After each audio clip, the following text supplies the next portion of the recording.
October 15, 1943, 0630 hours. North Pacific, 240 miles southeast of the Aleutian Islands. When Lieutenant Commander Takashi Yamamoto's submarine I-47 surfaced alongside the burning wreckage of what should have been an American destroyer, what his crew discovered about American ship construction would shatter everything the Imperial Japanese Navy believed about naval warfare. The Americans weren't just building ships faster than Japan could sink them, they were building them in ways that defied every principle of naval architecture the Japanese had mastered over centuries. The periscope footage that Lieutenant Commander Yamamoto transmitted to Naval headquarters that morning would fundamentally alter Japanese naval strategy for the remainder of the war. What appeared to be a standard convoy attack had revealed something far more disturbing than any tactical defeat at T-0545 hours. I-47 had fired a spread of 4 Type 95 torpedoes at what sonar identified as a Fletcher-class destroyer escort. 2 torpedoes struck amidships, explosions that should have broken the vessel's back and sent it to the bottom within minutes.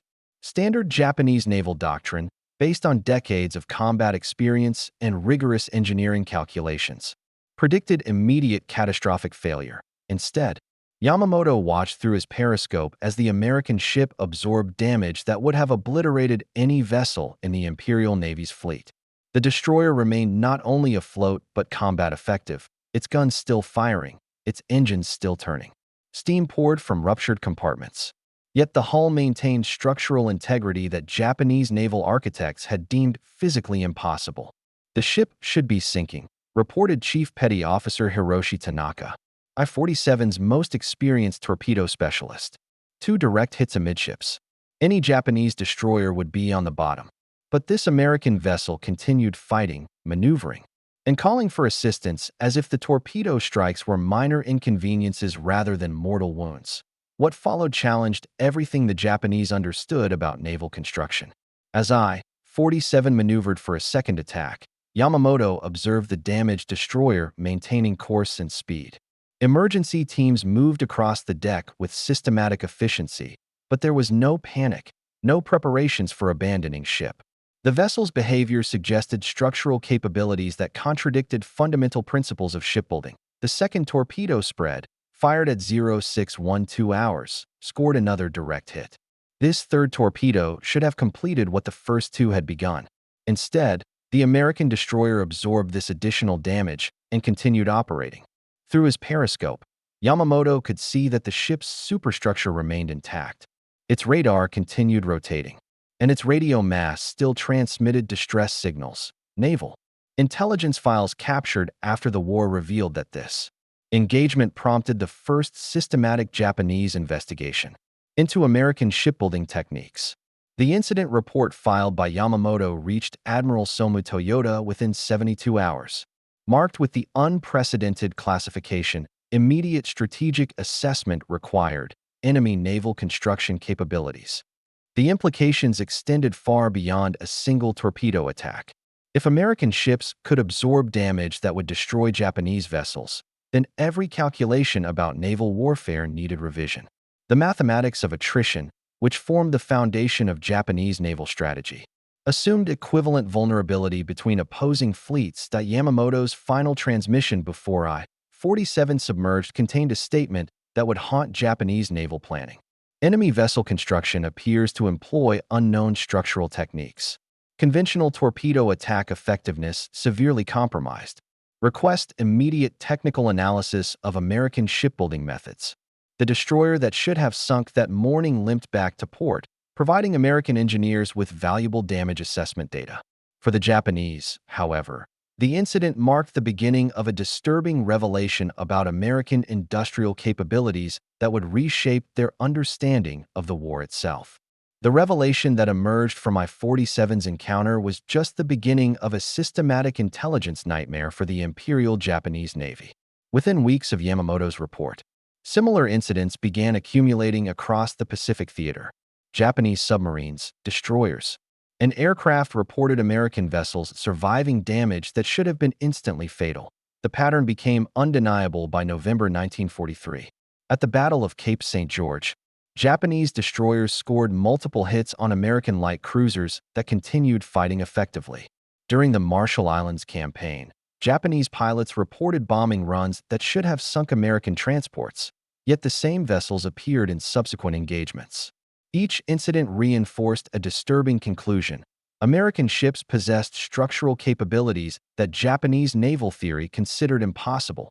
Captain Jisaburo Ozawa, commanding the Combined Fleet's Technical Assessment Division, initiated what became known as Operation Tetsukabe, Iron Wall, in December 1943. This classified program aimed to understand American shipbuilding techniques through captured materials, prisoner interrogations, and systematic analysis of engagement data. What Ozawa's team discovered challenged 3 centuries of naval architecture principles. Traditional Japanese shipbuilding, perfected over generations, emphasized precise craftsmanship and optimal materials utilization. Each vessel represented months of careful construction by master shipwrights who understood every joint, every stress point, every structural element. Japanese destroyers and cruisers were engineering masterpieces, built to exacting specifications that maximize performance while minimizing weight and materials consumption. American construction appeared to follow completely different principles. Intelligence reports suggested that American shipyards were producing vessels in time frames that Japanese experts calculated as physically impossible. The Bethlehem Steel Corporation's Four River Shipyard reportedly launched destroyers every 14 days. Japanese construction of equivalent vessels required 6 to 8 months minimum. "They are building ships like we build aircraft," reported Commander Yoshio Suzuki, Ozawa's lead technical analyst, after reviewing captured American construction photographs. Mass production techniques, standardized components, assembly line methods. This contradicts every principle of naval construction we understand. The intelligence gathered through Operation Tetsukabe revealed systematic American innovations that Japanese industry had never considered. Welding techniques that replaced traditional riveting, allowing faster construction and superior structural integrity. Modular construction methods that enabled simultaneous work on multiple ship sections. Standardized components that could be manufactured independently and assembled rapidly. Most disturbing was the discovery of American damage control capabilities. Captured technical manuals revealed compartmentalization systems far more sophisticated than Japanese designs.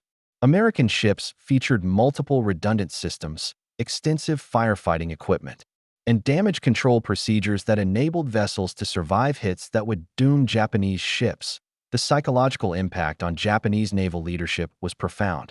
Admiral Chuchi Nagumo, reviewing Operation Tetsukabe findings, reportedly stated, "We are fighting an enemy whose industrial methods we do not comprehend.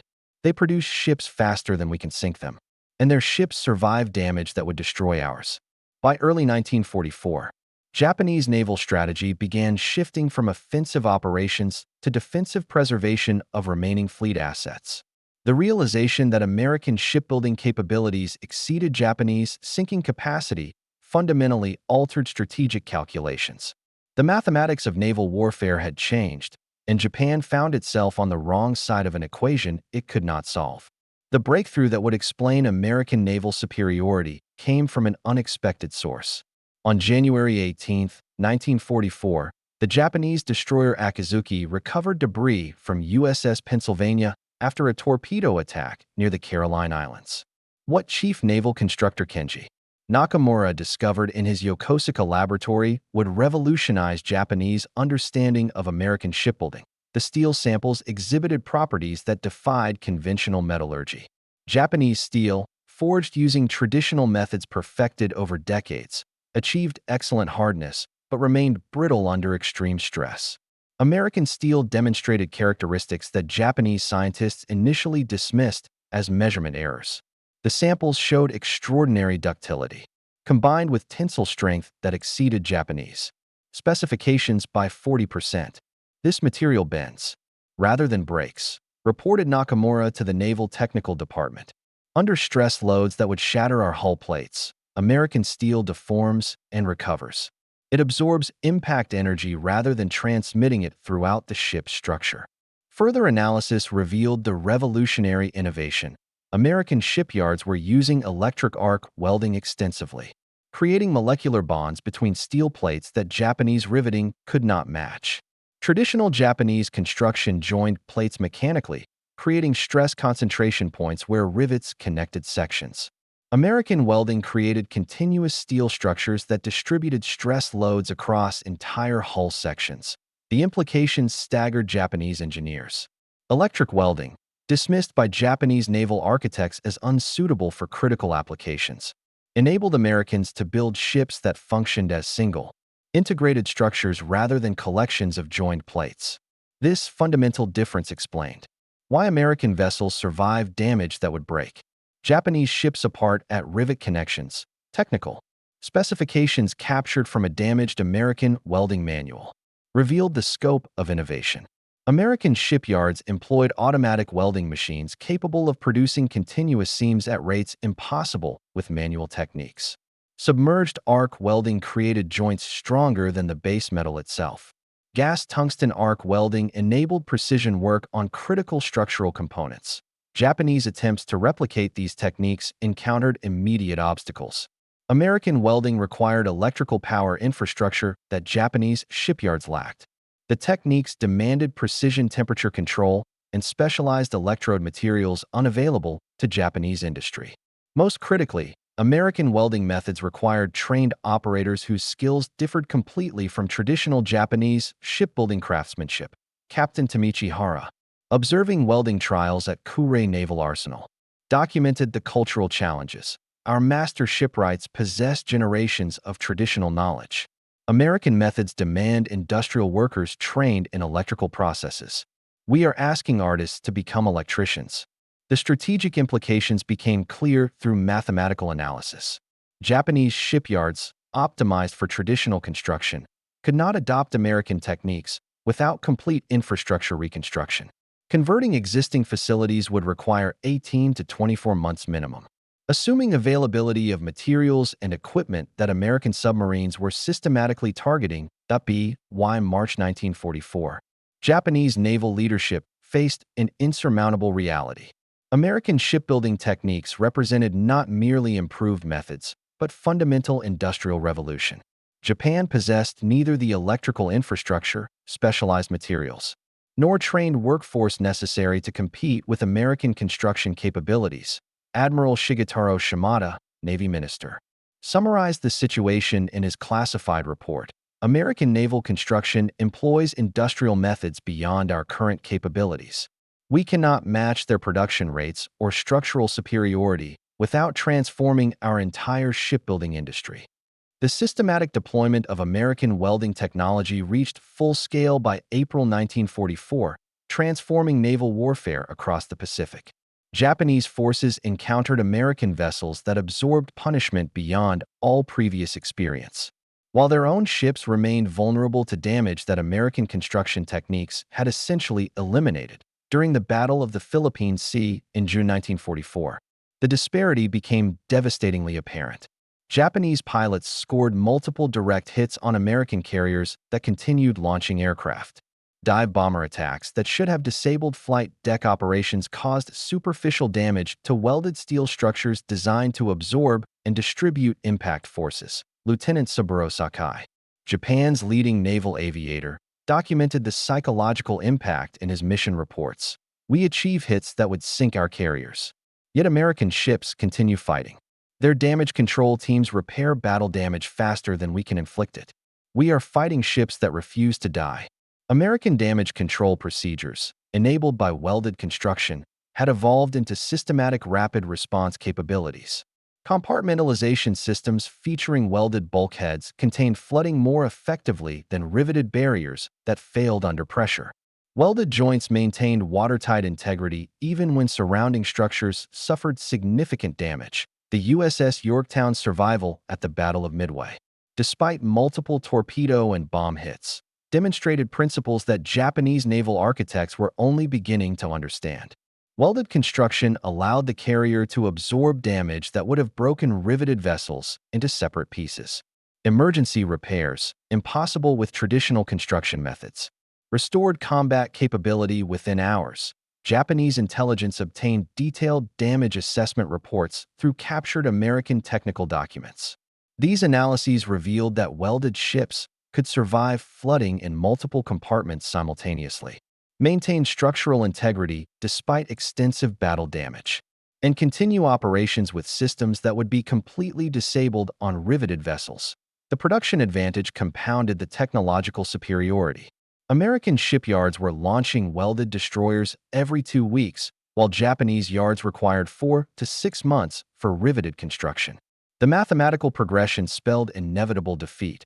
American production exceeded Japanese sinking capacity by factors that grew larger each month. Commander Yasuo Fujimori, Naval Intelligence Technical Section, calculated the strategic implications in his classified assessment.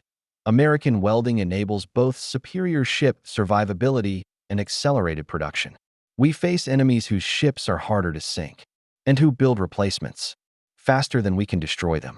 Desperate, Japanese attempts to counter-welded construction included development of larger torpedoes, designed to overcome superior American damage resistance. The Type 93 Long Lance torpedo, modified with enhanced warheads, proved marginally more effective but could not address the fundamental disparity in construction methods. By September 1944, Japanese naval strategy shifted entirely to preservation of remaining fleet assets. Engaging American forces meant facing vessels that survived attacks while inflicting damage on Japanese ships designed according to obsolete principles. The technological gap had become strategically insurmountable. Captured American welding equipment, studied at the Yokosuka Naval Technical Institute, confirmed Japanese fears. The machinery required electrical power infrastructure, specialized materials, and technical expertise that Japanese industry could not provide within timeframes relevant to the war's progression. The psychological impact of American welding technology extended far beyond tactical engagements. By October 1944, Japanese naval personnel reported widespread demoralization as they faced enemies whose ships seemed invulnerable to conventional attack. The fundamental assumptions underlying Japanese naval doctrine had crumbled under the reality of American industrial innovation. Admiral Jisaburo Ozawa, commanding the remnants of the combined fleet, documented the cascading effects in his classified communications to Naval General Staff. Veteran pilots refused suicide missions against targets they knew would survive their attacks. Submarine commanders reported reluctance to engage American convoys, knowing that successful torpedo hits no longer guaranteed sinking enemy vessels. The Imperial Navy's response revealed the institutional inability to adapt to revolutionary change. Traditional Japanese naval culture emphasized individual skill, tactical excellence, and spiritual determination. American welding technology rendered these advantages irrelevant by changing the fundamental nature of naval combat from precision strikes to industrial attrition. Captain Rikihei Inoguchi, analyzing engagement data from the Leyte Gulf battles, calculated that Japanese forces required 3 to 4 times normal ordnance expenditure to achieve damage levels that previously resulted from single hits. "We are fighting mathematics," his report concluded. American construction methods have altered the basic equations of naval warfare. Intelligence intercepts revealed American confidence in their technological superiority. Captured radio communications showed American commanders accepting engagements that Japanese doctrine considered suicidal, knowing their welded ships could absorb damage that would destroy conventionally constructed vessels. This tactical aggressiveness accelerated Japanese losses while preserving American strength. The industrial implications proved equally devastating. Japanese attempts to retrofit existing ships with welding modifications encountered immediate obstacles. Welded repairs on riveted hulls created structural weak points where different construction methods met. Emergency welding using improvised equipment often failed under combat stress, creating additional vulnerabilities rather than improvements. Training programs to teach Japanese shipyard workers American welding techniques collapsed within months. traditional craftsmen, accustomed to precise riveting work, struggled with welding processes that required completely different skills. The cultural transformation necessary to implement new construction methods exceeded available time and resources. By December 1944, Japanese naval strategy acknowledged defeat in the construction competition. Admiral Soemu Toyoda's final operational directive emphasized preservation of remaining assets rather than engaging American forces equipped with technologically superior vessels. The combined fleet, once the terror of the Pacific, had been reduced to avoiding combat with enemies they could no longer effectively damage. Prisoner interrogations conducted by American intelligence confirmed the psychological collapse. Japanese naval personnel consistently cited welded ship construction as evidence of insurmountable American technological superiority. Many expressed belief that Japan lacked the industrial capacity to compete with nations capable of such revolutionary innovations. The broader implications transcended naval warfare. Japanese leadership recognized that American welding represented systematic industrial advancement that extended across all military production. If Americans could revolutionize shipbuilding so completely, similar innovations likely transformed aircraft manufacturing, weapons production, and logistics systems. The discovery of American welding marked the moment when Japanese resistance shifted from tactical fighting to inevitable delay of predetermined defeat. The final transmission from Admiral Motomi Ugaki on August 15, 1945, acknowledged what Japanese naval leadership had recognized months earlier. American welding technology has rendered our fleet obsolete. We face enemies whose ships cannot be sunk by weapons designed for conventional construction. This admission marked the end of an era in naval warfare and the beginning of industrial shipbuilding dominance.